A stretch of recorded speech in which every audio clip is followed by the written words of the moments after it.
우리 서로 한번 인사 나눕니다. 앞뒤 좌우 계신 분들 축복합니다.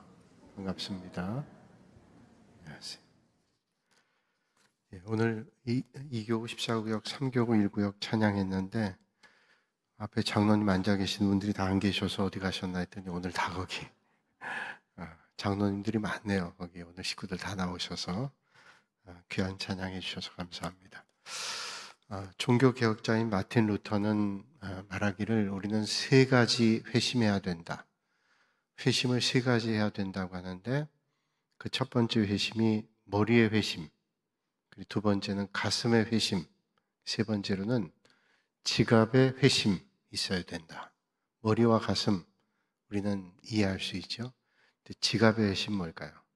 초대교회 공동체가 하나님의 은혜를 만나고 난 다음에 그들이 힘썼던 것 가운데 하나는 선교에 대한 헌신, 그래서 그 사역을 위한 예물을 드리고 선교했던 헌신들이 곳곳에 나오죠. 우리가 은혜 받은 사람들의 신앙의 고백 가운데 하나는 우리가 드리는 예배일 뿐 아니라 하나님 앞에 드리는 겁니다. 헌신. 우리가 사랑하는 사람에게도 사랑하게 되면 뭔가 표현하게 되죠. 표현하는 거. 그 신앙의 고백이 바로 하나님 앞에 드리는 헌금이다. 그런 얘기입니다. 신앙 고백은 헌금이다. 그렇게 말할 수 있죠. 그러면 우리가 하나님 앞에 예물 드릴 때 어떤 자세로 예물 드려야 될까요? 우리가 예물 드릴 때 가장 첫 번째 마음의 자세는 내가 가지고 있는 모든 것은 하나님께서 주신 것이다. 이거 기억해야 됩니다. 오늘 우리가 물질을 많이 받았든 건강하든 또 내가 누구보다 지식이 뛰어나든 내가 가지고 누리고 있는 모든 것들이 하나님께서 우리에게 허락해 주신 것이다. 하나님께서 우리에게 주셨다.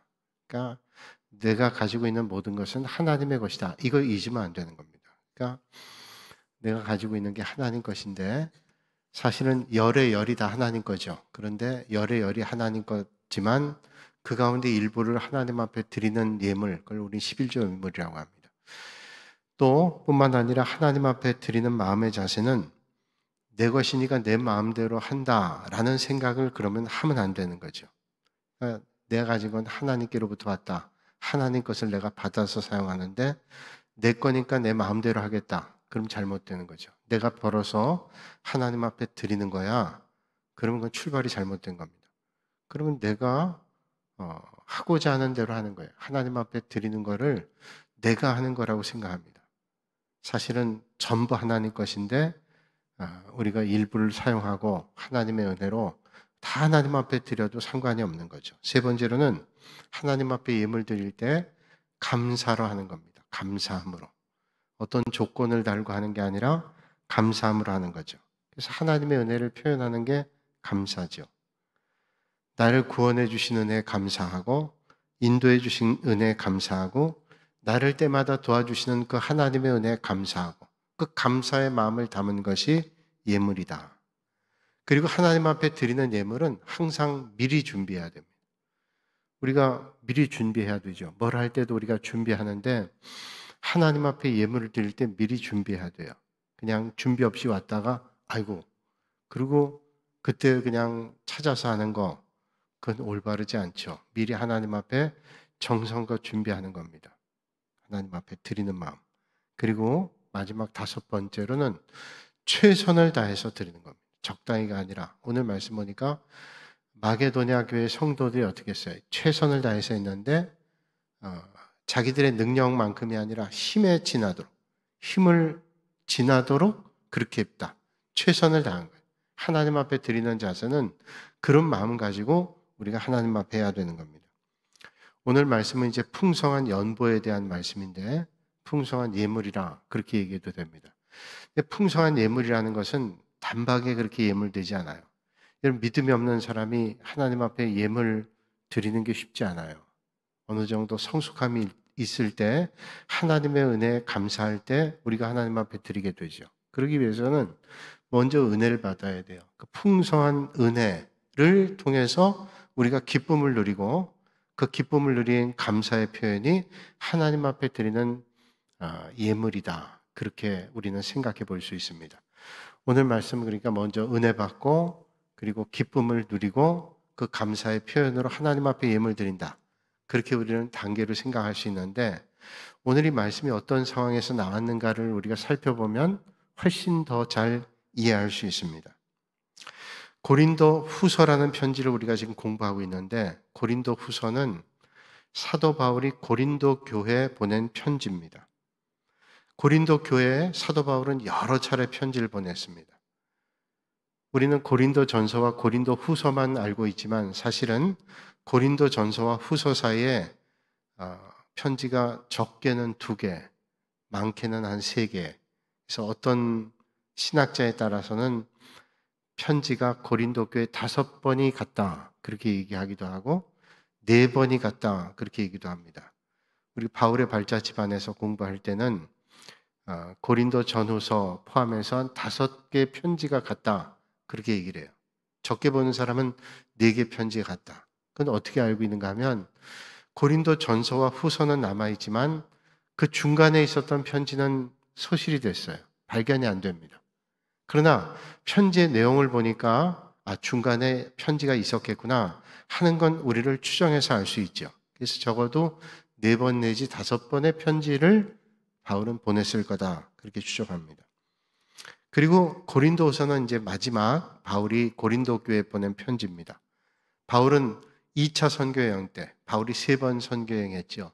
2차 선교여행할 때 마게도냐 사람들 환상을 터키 북서쪽에 있었던 드로아에서 환상을 봅니다. 사실은 소아시아 지역으로 돌아오려고 했다가 드로아라는 곳에서 그가 환상을 통해서 마게도냐 사람들, 터키 왼쪽에 있는 오늘로 얘기하면 그리스라는 나라의 북쪽이 마게도냐입니다. 마게도냐 사람 환상을 보고 이제 우리를 도와달라, 복음 전해달라 그런 말을 듣고 마게도냐로 가게 됩니다.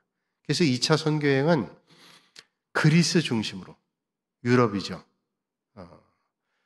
터키라는 오늘은 이제 튀르키예로 바뀌었지만 튀르키예라는 나라가 95%는 아시아에 포함되어 있지만 보스포러스 해협 왼쪽으로는 5% 정도는 유럽에 속해 있어요. 그래서 튀르키예라는 나라가 유럽 문화도 있고 아시아 문화도 있잖아요.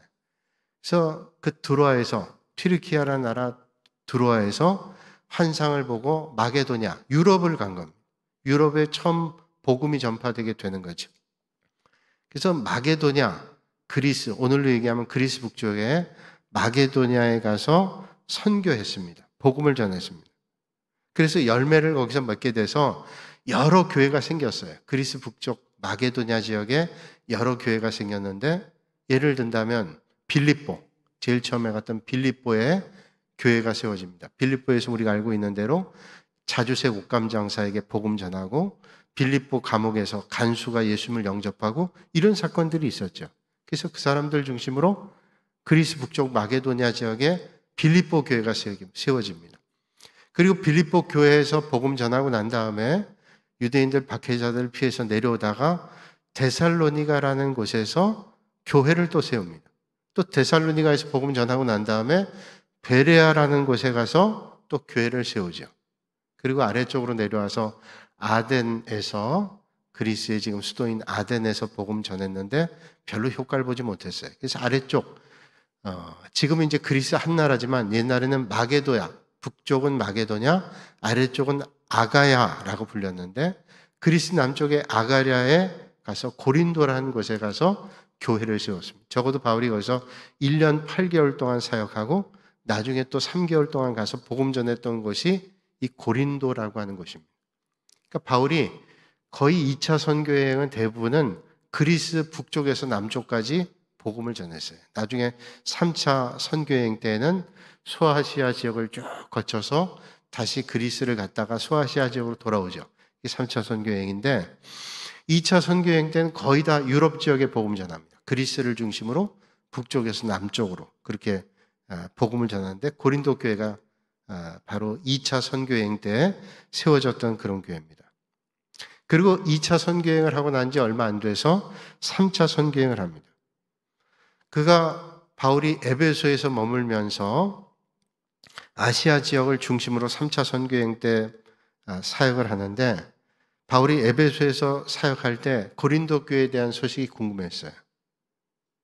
그 고린도 교회에 여러 가지 문제가 생겼다고 하는 것에 대해서 참 마음에 착잡함을 느꼈습니다. 자기가 개척했던 교회에 파당 문제가 생기고 은사에 대한 문제가 생기고 거짓 교사들이 바울이 진짜 사도냐라고 하는 사도성에 대한 의심이 생기고, 그러니까 가보진 못하고 안타까운 마음을 많이 가졌던 것을 제가 누차 말씀드렸습니다. 그래서 편지를 보내죠. 잘못된 걸 바로잡고 그들에게 권면하기 위해서. 사실은 가기를 원했지만은 갈 만한 형편이 안 됐어요. 그렇다고 요즘처럼 뭐 전화를 할 수 있나요? 뭐 무슨 방법이 있어요. 그러니까 편지를 보내는 겁니다. 그래서 편지를 보내고 나중에 이제 3차 선교행을 마치면서 2차 선교행 때 세워졌던 교회를 방문하게 되는데, 마게도냐 지역의 교회를 방문했을 때 편지를 보냈던 디도편을 통해서 답장이 왔습니다. 그러니까 이 답장을 받았던 건 마게도냐 지방을 순회할 때 받게 됐어요. 디도를 통해서 돌아온 내용들은 어떤 내용인가 하니 아주 고무적인 내용이었어요. 반가운 내용이었어요. 고린도 교회 성도들이 바울의 그 마음을 알고 저들이 회심하고 고린도 교회가 든든히 서가고 있다고 하는 소식을 접하게 됐습니다. 이게 지난 시간에 우리가 살펴봤던, 그렇게 안타까운 마음으로 바울이 편지를 보냈던 내용에 대한 답신에 대한 말씀입니다. 그게 바로 고린도 후서에 나와 있는 내용들이죠. 지금 바울은 이제 마게도냐 교회 지역을 살펴보고 있어요. 마게도냐 지역 교회는 아까 말씀드린 대로 빌립보 교회, 데살로니가 교회, 베레아 교회, 이런 교회들입니다. 사실 이 교회들에서 사실은 바울은 빌립보 교회나 데살로니가 교회나 베레아 교회, 그 마게도냐에 있는 교회에서 사실 오래 머물질 못했어요. 왜냐하면 유대인 대적자들이 계속 어려움을 줬기 때문에 옮기면서 교회가 세워졌던 거예요. 사실 오래 있었던 곳은 고린도 교회입니다. 고린도 교회는 1년 8개월 동안 있었으니까 꽤 긴 세월 동안 사역을 했단 말이죠. 그리고 자기는 떠나면서 그 마게도냐 지역 교회를 떠나면서 사실은 함께했던 동역자 누가에게 그 사역을 남겨두고 떠났어요. 그래서 이 사도행전이라고 하는 책은 누가복음과 마찬가지로 누가라는 사람이 기록하고 있죠. 누가가 가장 가까이서 바울의 사역을 보고 기록을 남겼던 사람이 누가라는 사람입니다.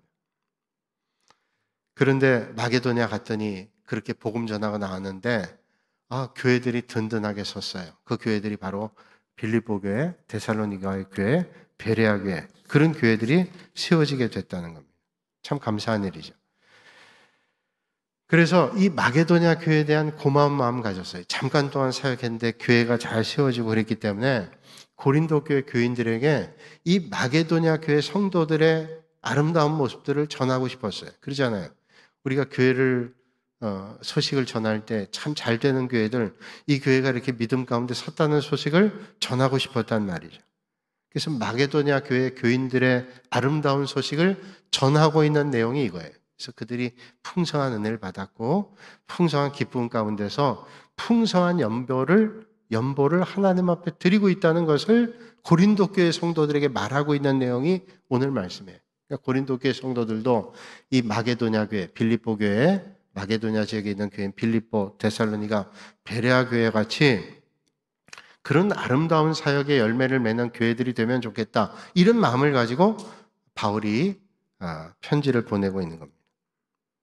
이들은 그 풍성한 은혜를 받고 풍성한 삶을 살고 있다고 말씀하고 있어요. 오늘 마게도냐 교인들은 풍성한 은혜를 먼저 받았습니다. 풍성한 은혜를 통해서 풍성한 삶으로 나가는 거예요. 오늘 본문 1절에 그래서 이렇게 말씀하고 있죠. 1절 말씀 보면 우리 1절 말씀 앞에 있는데 같이 한번 읽어볼까요? 형제들아,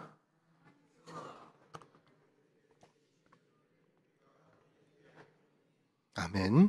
형제들아, 하나님께서 마게도냐 교회들에게 주신 은혜를 우리가 너희에게 알리노니.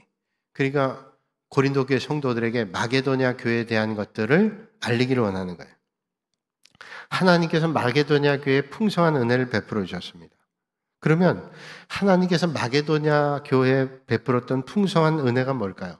정확히 알려지진 않았어요. 편지에 그 풍성한 은혜가 정확하게 알려져 있지 않지만 거기에 은혜 받은 사람들의 삶의 모습을 보면서 풍성한 은혜를 받았구나. 이 사람들이 어떤 풍성한 은혜를 받았을까? 알 수는 없지만 저들의 삶을 보니까 은혜 받은 사람이에요. 여러분, 우리가 믿는 사람의 삶의 모습을 봐서도요, 그 사람들의 삶의 모습이 참 은혜 받은 삶의 모습이 보여지게 되면 이 사람들이 은혜 받았구나, 그렇게 느끼잖아요. 참 예수 믿는 사람답게 참 덕스러운 삶을 살고 믿음의 삶을 살고 보면 저 사람 참 은혜를 받았구나, 우리가 생각하잖아요. 그러니까 어떤 은혜를 받았는지 정확히 나와 있지는 않지만 마게도냐 교회 성도들의 삶을 보니까 은혜 받은 삶을 살았어요. 사도행전 16장과 17장의 말씀 보면 저들이 어떤 은혜를 받았는가를 알 수 있는데, 마게도냐 성도들이 마게도냐 가운데 빌립보라고 하는 곳에 복음 전해질 때 바울이 빌립보에서 자주색 옷감 장사 루디아를 만나서 세례를 베풀고 복음 전했죠. 또 거기에 점치는 여자아이, 귀신 들려가지고 점치고 있는 여자아이를, 그 귀신을 쫓아줬다고요. 근데 그 아이를 데려다가 돈 벌고 있었던 그 점치는 아이의 주인이 돈벌이가 없어졌어요. 점치는데 그걸로 돈 벌었는데, 그래가지고 바울과 실라를 고발했습니다. 바울과 실라가 붙잡혀서 감옥에 갔어요. 근데 감옥에 갔지만 매를 맞고 착고에, 감옥에 감금돼서 착고에 묶여 있는데 그래도 거기서 찬송하며 기도했습니다. 그래서 옥문이 열렸어요. 옥문이 열리니까 간수가 이제 큰일 났구나. 옥문이 열리는 게 지진이 일어나가지고 옥문이 열린 겁니다. 이거 도둑, 여기 잡혔던 죄수들이 다 도망갔구나. 이제 나는 산 목숨이 아니다. 그래서 자결하려고 그러죠. 그럴 때 바울과 실라가 우리가 여기 있으니 자결하지 말라 그러죠. 깜짝 놀랐습니다. 깜짝 놀란 간수가 뭐라고 말해요? 그 바울과 실라가 보통 사람이 아닌 걸로 알고 그들이 찬송하고 어떤 영적인 행동을 하는 걸 보고는 묻죠. 내가 어떻게 해야 구원받을까요? 내가 어떻게 하면 구원받으리까? 바울과 실라에게 묻습니다. 그랬더니 바울이 얘기하죠. 주 예수를 믿으라. 그리하면 너와 내 집이 구원을 받으리라. 그래서 빌립보에 교회가 세워지는 모판이 바로 이 루디아라는 사람, 또 이 간수의 가정 구원받게 되면서 빌립보 교회가 생겼어요. 그러니까 이 마게도냐에 있는 교회들의 첫 번째 은혜는 뭐냐면 구원의 은혜예요. 복음을 접하고 구원받게 되는 은혜가 임하게 됐습니다. 바울이 전한 말씀을 듣고 세례를 받고 구원받게 되는, 그래서 교회가 세워지게 되고 마게도냐 지역에 이런 은혜 받은 사람들, 구원의 은혜를 받은 사람들이 교회를 세우게 됐습니다. 그래서 무엇보다도 이 마게도냐 교회의 가장 큰 은혜는 구원의 은혜, 예수 그리스도를 만나고 구원받게 되는 은혜가 그들에게 풍성하게 있습니다. 그래서 그 풍성한 은혜가 저희들의 삶을 바꿔놨어요. 여러분, 오늘도 마찬가지. 우리의 삶에 하나님의 은혜가 임하면 우리의 삶이 바뀌어지게 되죠. 바뀌어지게 돼요. 은혜를 받으면 삶이 바뀌어지게 됩니다. 어떤 집사님이 이런 간증하는 걸 제가 오래전에 들었는데, 이 집사님 여자 집사님인데 음식을 먹어도 소화가 잘 안 되고 몸이 좀 좋지 않아서 몸이 안 좋은 것 같다. 그래서 남편하고 날을 잡아서 병원에 가서 검진을 했어요. 의사가 남편을 따로 불러놓고 얘기합니다. 아무래도 아내분이 위암인 것 같은데 그 위암도 아주 상태가 심각한 위암인 것 같습니다. 그 청천벽력 같은 얘기 아니에요? 소화 좀 안 되고 몸이 좀 그래서 갔는데 위암인데 상태가 아주 안 좋다. 그렇게 얘기를 하는 거예요. 그 집에 들어와서 믿는 가정이니까 남편이 솔직히 얘기하는 거예요. 오늘 의사분 얘기했는데 위암이라고 하는데 상태가 좋지 않다고. 그런데 우리는 하나님 믿으니까 온 가족이 모여서 하나님 앞에 기도하십시다. 힘들고 어려운 중이지만 그렇게 하십시다. 그리고 온 가족이 이제 남편과 아내 또 아이들 다 일가 친척들이 모여서 기도했어요. 그러면서 깨달은 게 뭐냐면 그 전까지는 하나님의 은혜로 얼마나 편안한 삶을 살았는지, 그동안 이런 어려움 없이 우한 없이 살았던 게 참 감사하다는 그런 생각도 들더래요. 눈물로 그동안에 하나님 돌봐주신 은혜를 잊고 살았구나. 그러면서 눈물로 회개하면서 참 그동안 은혜 감사하다. 그러면서 하나님 앞에 또 기도했어요. 그동안 돌봐주신 것처럼 이제 앞으로 삶도 지금 위암이 심하다고 하는데 이것도 하나님께서 꼭 고쳐주십사 기도했어요. 그리고 이제 한 보름쯤 지난 다음에 병원에 가서 다시 또 정밀 검사를 하게 됩니다. 근데 의사가 정밀 검사하고 결과를 보는데 고개를 갸웃거리더래요. 고개를 갸웃거리더니 하는 말이 이상하다고. 그 위암이었는데, 그것도 심한 위암이었는데 지금 보니까 위암이 아니라 위궤양이라고. 아니, 그렇다고 기분 나쁘다고 도로 위암이라고 얘기할 필요는 없잖아요. 그 위궤양이라고 하니까 좋긴 하지만 너무 무섭게 놀랐기 때문에 원망하는 마음도 좀 들어요. 아니, 그럼 좀 제대로 진단하지. 나중에 도대체 어떻게 된 일인가 했더니 이분이 그 위암이라고 진단받은 이 환자분, 여자 집사님이 동명이인 환자 차트를 잘못 본 거예요. 어떻게 똑같은 이름이 있는 환자를 보고 그 사람이 위암이고 이분은 그렇지 않은 위궤양이었는데 차트가 잘못 착각이 돼가지고 위암으로 진단된 거예요. 집에 와서 다시 예배드렸다. 참 감사하게 하나님 앞에 예배드렸대요. 그리고 이번 일을 통해서 하나님 베풀으신 은혜가 참 크다는 걸 생각했어요. 왜냐하면 이런 일이 없었다면 그동안 하나님께서 돌봐주신 은혜가 얼마나 컸던 것을 잊어버리고 살았을 거예요. 그냥 살았을 것이에요. 그런데 위암이라는 진단, 잘못된 진단이었지만 그걸 받고 다시 한번 자기의 삶을 돌아보고 얼마나 그동안의 삶이 하나님의 은혜였던가를 생각해 보게 됐다는 거예요. 그래서 다시 한번 하나님께 감사했대요. 그래서 이제 내게 주어진 삶은 이제 하나님께서 더불어 주신 삶이다 생각하고 더 풍성한 은혜를 누리면서 살아가는 삶이 됐대요. 그렇지 않아요. 우리는 놓치고 사는 삶들을 어떤 어려운 일을 만나서 우리의 삶에 더 큰 은혜를 느낄 때가 있잖아요. 마게도냐 성도들이 그런 은혜를 많이 받았어요. 그래서 구원의 은혜를 받고 그런 구원의 은혜의 풍성한 삶들을 살아가게 된 것을 고린도 교회 성도들에게 말하는 거예요. 오늘 2절 말씀 보면 그들이 그런 풍성한 은혜의 삶을 살면서 기쁨을 맛보고 있다고 말씀합니다. 2절에 환난의 많은 시련 가운데서 그들의 넘치는 기쁨과 라고 말씀하고 있습니다. 그러니까 마게도냐 교인들은 평안한 가운데 있는 기쁨이 아니라 환난이 많았어요. 환난이 없는 게 아닙니다. 환난이 많은 시련이 있지만은 넘치는 기쁨을 맛보고 있다. 그러니까 이 풍성한 은혜 가운데 살고 있는 마게도냐 교인들은 환난과 시련이 없는 게 아니라 환난과 시련 가운데 있으면서도 풍성한 은혜를 맛보고 있대요. 그렇다면 마게도냐에 있는 성도들이 어떤 시련을 받았을까요? 환난. 구체적으로 고린도서에는 저들이 겪었던 환난과 시련에 대해서는 말하고 있지 않지만 데살로니가전서 2장 14절의 말씀 보면 이렇게 말씀해주고 있어요. 이 말씀을 통해서 짐작해야 할 수 있는데 형제들아 너희가 그리스도 예수 안에서 유대인은 하나님의 교회들의 본받는 자 되었으니 그들이 유대인에게 고난받음과 같이 믿는 유대인들이 유대인들에게 고난받음과 같이 너희도 너희 동족에게서 동일한 고난을 받았느냐. 그러니까 마게도냐 교회 성도들도 그리스도인들이 유대인들에게 율법주의자들에게 받았던 고난과 같이 오늘 마게도냐 교회 성도들도 동족들에게 그런 고난을 받았다는 것을 말씀해주고 있는 거예요. 그러니까 이 말씀을 짐작해서 마게도냐에 있는 성도들도 아마 동족들에게 유대 그리스도인들이 받았던 핍박을 받고 있었겠다. 박해받고 있었다. 사실 성경시대 역사를 보면 많은 유대인들이 예수 믿는 그리스도인 유대인들을 난동꾼이다 라고 비난했어요. 여러분 유대 그리스도인들이나 마게도냐에 있는 그리스도인들이 예수 믿기 전에는 고난받지 않아도 됐어요. 왜? 자기들하고 동료니까. 근데 예수 믿고 난 다음에 고난받게 됐습니다. 예수 믿지 않을 때는 전혀 상관하지 않았어요. 근데 예수 믿고 난 다음에 고난과 박해를 당하게 됐습니다.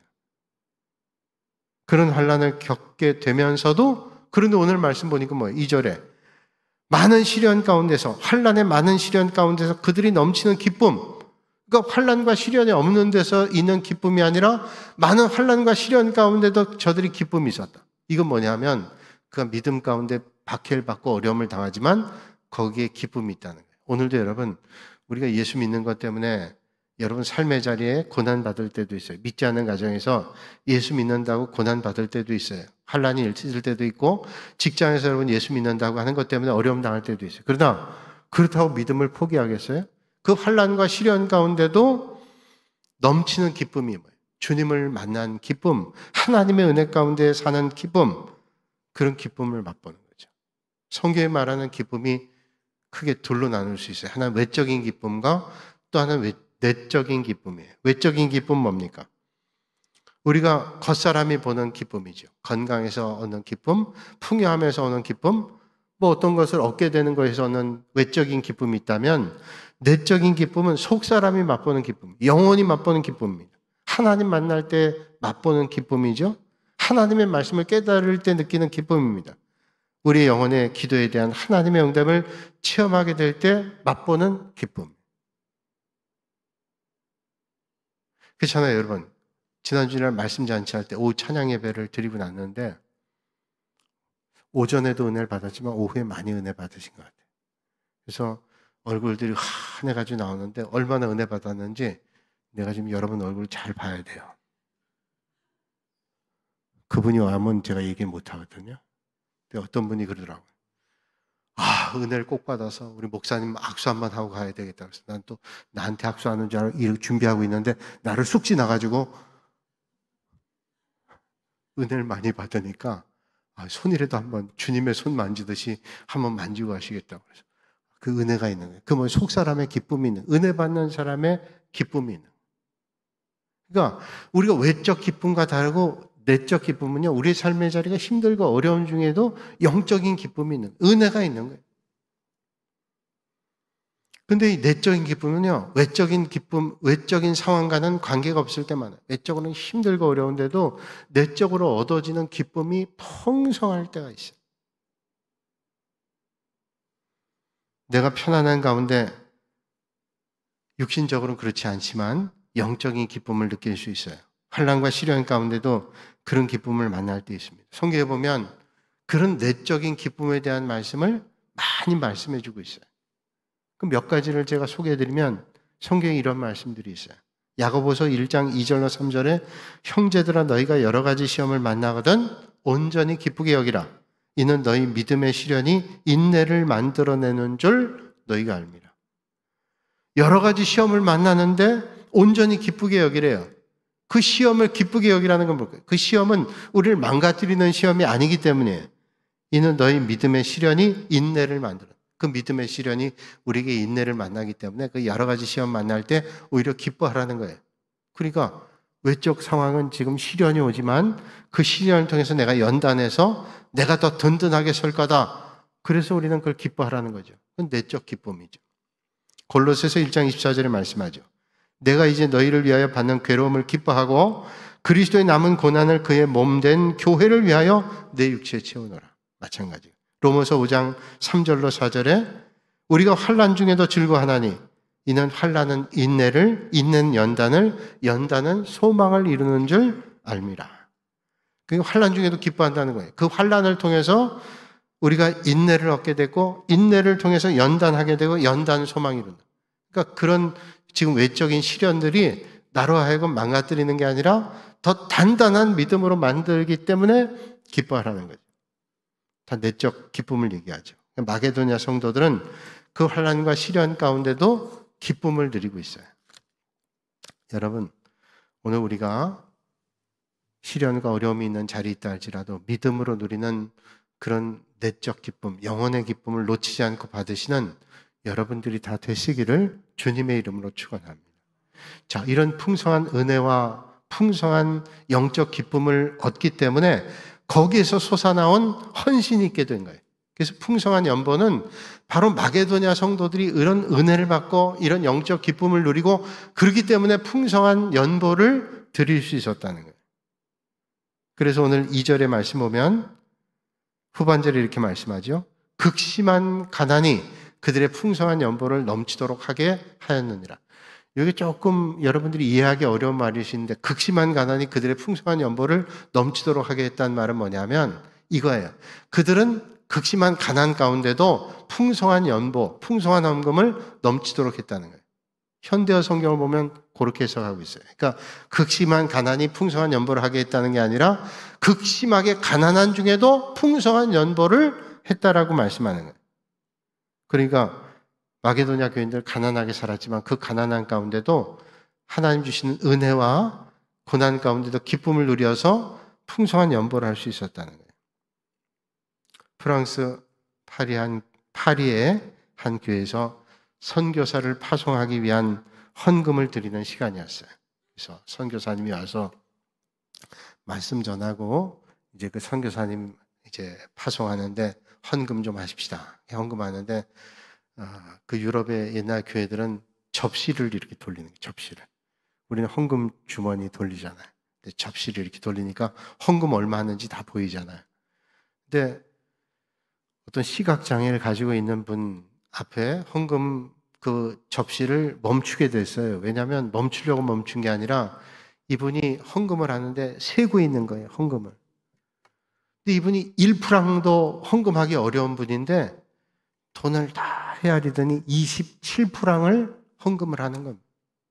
헌금 그 접시를 돌리던 사람도 놀리고 주변에 있는 사람도 다 놀랐어요. 아니 저 사람이 시각장애를 가지고 있고 어려운데 어떻게 저렇게 많은 헌금을 하지?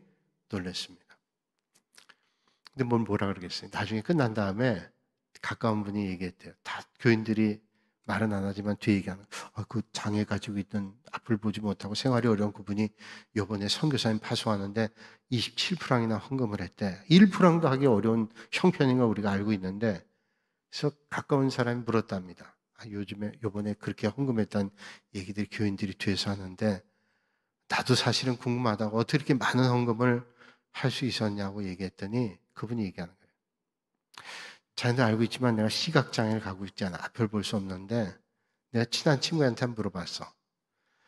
1년에 전기료가 얼마나 나오냐? 불 켜는데 드는 전기료가 얼마나 나오냐? 그랬더니 1년에 전기값이 그 전등 그때야 뭐 가전제품 얼마나 있었겠어요 옛날에? 불 켜는 거 정도의 전기값이 1년에 한 27프랑 나온대요. 근데 나는 앞이 안 보이니까 밤이건 낮이건 불 켤 일이 없는 거예요. 그러니까 나는 1년에 27프랑을 하나도 안 쓰는 거예요. 전기값이 안 들어요. 그러니까 내가 1년 동안 전기값 안 드는데 적어도 그거는 내가 하나님 앞에 드려서 선교사님이 지금 영적인 빛이 어두운 저들에게 영혼의 빛을 밝히는 헌금을 해야 되겠다. 그리고 그런 헌금을 드렸대요. 이건 보통 일이 아니죠. 풍성한 연보예요. 도저히 할 수 없는. 근데 그 어려운 중에도 마게도냐 사람들이 풍성한 연보를 했다는 거예요. 3절 말씀 보면 그들이 힘대로 할 뿐 아니라 힘에 지나도록 자원하여. 억지로 한 게 아니라 기쁨을 한 거예요. 자원으로. 힘에 지나도록. 적당히 한 게 아니라 적당히가 아니야. 도저히 할 수 없는 만큼. 당시 마게도냐 교회 성도들이요 예루살렘 교회 모교회에 헌금을 했는데요. 마게도냐 교회는 어려운 교회입니다. 마게도냐라는 지역도 어려웠어요. 그런데 여러분 마게도냐 북쪽에 있는 그리스의 빌립보라든지 데살로니가, 베레아 이런 곳이죠. 근데 마게도냐 지역은 지금도 그렇지만 천연자원이 풍부한 지역이에요. 그래서 옛날부터 풍요했던 지역입니다. 데살로니가는 우리가 알고 있다시피 알렉산더 대왕의 고향이에요. 큰 도시입니다. 북쪽에서 큰 도시예요. 발전한 도시입니다. 아주 그 전에 풍부했던 도시고 천연자원도 많았던 그런 도시예요. 근데 왜 마게도냐가 가난하냐? 로마가 지배하면서부터 마게도냐가 가난해졌어요. 우리는 이해하기가 쉬워요. 우리 군산하고 비슷해요. 일제강점기 때 군산에 김제평야에 있는 쌀들을 갖다가 다 수탈해 갔잖아요. 그래서 쌀이 많이 김제평야에서 나오는데도 우리 먹을 거 없어요. 다 가져가는 거예요. 그러니까 마게도냐도 천연자원이 풍부하고 원천적으로 많은 자원들이 있는데도 불구하고 로마가 그걸 다 수탈해 가는 거예요. 그래서 마게도냐가 로마 시대부터 가난해졌습니다. 그래서 거의 삶이 노예 수준이었어요. 그러니까 얼마나 힘들어요. 그런데 이 사람들이 마게도냐 성도들이 마게도냐에 살고 있는 성도들은 물론 어려웠지 않았겠어요. 그런데 이 사람들이 헌금을 하는데 힘에 지나도록 그렇게 헌금했대요. 그래서 바울이 이런 아름다운 모습을 보면서 고린도 교회 성도들에게 얘기하는 거예요. 지금 마게도냐 교회 성도들이 이렇게 풍성한 연보를 하고 있다고.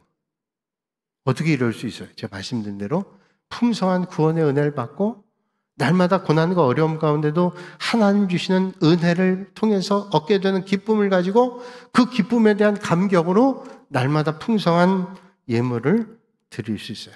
우리가 받은 은혜를 나눠야 되겠다. 지금 예루살렘 교회가 어려움 겪었다고 하니까 모교회인데 그 모교회를 도와야 되겠다고 마게도냐 성도들이 헌금했다는 사실을 고린도 교회 성도들에게 전하고 이렇게 참 귀하고 아름다운 일을 했다. 저들은 최선을 다했어요. 하나님 앞에 드리는 최선을 다했어요. 노량진 교회가 있어요. 서울에 노량진 교회 성도의 간증을 제가 본 적이 있는데 목재 사업하는데 이분이 목재 사업하면서 예배 드리는 게 감격해서 예배 드릴 때마다 하나님 앞에 예물 드렸대요. 매주일 11조, 한 달에 한 번이 아니라 매주일 계산해 11조 드렸답니다. 그것도 하나님 앞에 드릴 때 우리 옛날에 그랬잖아요. 지금도 많은 분들이 그러지만 새돈, 내가 돈이 생기면 새돈을 모아가지고 하나님 앞에 연보한 거예요. 헌금한 거예요. 새돈. 그래서 이분은 매주일 번 돈을 하나님 앞에 11조를 하는데 금요일 날 되면 은행 가서 새돈으로 바꾸는 게 이분의 일이었어요. 그래서 금요일 날 이제 가서 새돈을 바꿔서 주일날 헌금하고. 근데 만약에 바빠가지고 금요일 날 못 가면 이 분의 부인이 아주 힘들대요. 왜냐하면 헌돈 가운데 가장 깨끗한 돈을 찾아가지고 다림질을 하니까. 다림질해서 하나님 앞에 드리는 거예요. 참 귀한 일 아니에요? 5만 원짜리 구겨진 것도 5만 원, 빳빳한 것도 5만 원이지만 하나님 앞에 그런 마음 드린 거예요. 참 귀한 마음이죠. 그냥 쓱 해서 그냥 지적지적해서 드리는 게 아니라 준비해가지고 정성껏 내가 하나님 앞에 성경책에 꼈다가 하나님 앞에 깨끗한 돈으로 드리는 마음, 그 하나님 얼마나 기뻐 받으시 그런 정성으로 드리는, 최선을 다해 드리는 거예요. 제가 가끔 그런 말씀 드린 적이 있는데 저도 감동해서 한 얘기예요. 이거는 이제 제가 서울에 연예인교회 있을 때 아주 유명한 작가 부인이에요. 순수문학을 했던 작가의 부인인데 순수문학을 하니까 참 생활이 어려웠던 것 같아요. 그래서 어느 날 남편이 순수문학을 하다 그만두고 극작가가 됐어요. 그래서 연예인교회니까 작가들이 많이 있는데 아주 유명한 드라마 작가가 된 거예요. 그래서 연봉으로 따지면 그 옛날에도 수억 원을 벌 정도의 그런 작품을 써가지고 하는데 아주 유명한 드라마들을 많이 쓴 분이에요. 근데 그 부인이 고등부 교사였는데 언제 저한테 그런 얘기 하는 걸 들었어요. 남편이 돈을 옛날에 벌었는데 너무 그게 귀해가지고 돈을 이렇게 방송국에서 받아오면 그 돈을 받아가지고 다 대림질을 했대요. 돈을 받아가지고. 대림질 해가지고 책갈피에다가 돈을 다 넣었대요. 돈 받아오면 대림질해서 넣고, 대림질해서 넣고.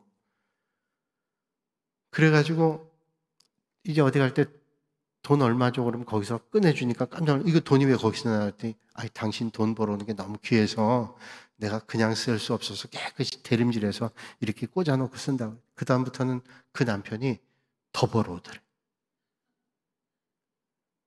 나는 그 얘기 듣고 참 맞아. 참 이렇게 벌어온 거 귀하게 여기니까. 사람이 그래도 귀하게 여기는데요. 하나님 앞에 우리가 드릴 때 그 마음이 얼마나 하나님 앞에 드리겠어요. 그러니까 그 노량진 교회 그분은 그렇게 하나님 앞에 정성껏 드리는 마음으로 했다는 거예요. 은혜를 받으니까. 그 은혜를 받고 하나님 주시는 기쁨을 어떤 상황에도 환난과 역경 가운데도 누리고, 그리고 어떻게 해요? 그 은혜를 받은 사람이 그 은혜에 대한 보답이 하나님 앞에 드리면 그 물질만 아니라 우리의 삶, 예배로도 헌신하고 시간으로도 하나님 앞에 드리는 거죠. 여러분, 그런 은혜가 오늘 이 밤에 저와 여러분들에게 있으시기를 주님의 이름으로 축원합니다. 거룩하신 아버지 하나님, 오늘도 이 밤에 저희를 불러주시고 마게도냐 교회 성도들이 어려운 중에도 힘써서 하나님 앞에 풍성함으로 드렸던 것처럼 오늘도 우리의 삶의 가장 귀중한 부분을 하나님 앞에 풍성하게 드릴 수 있는 믿음의 결단이 있게 하여 주시옵소서. 예수님의 이름으로 기도하옵나이다. 아멘.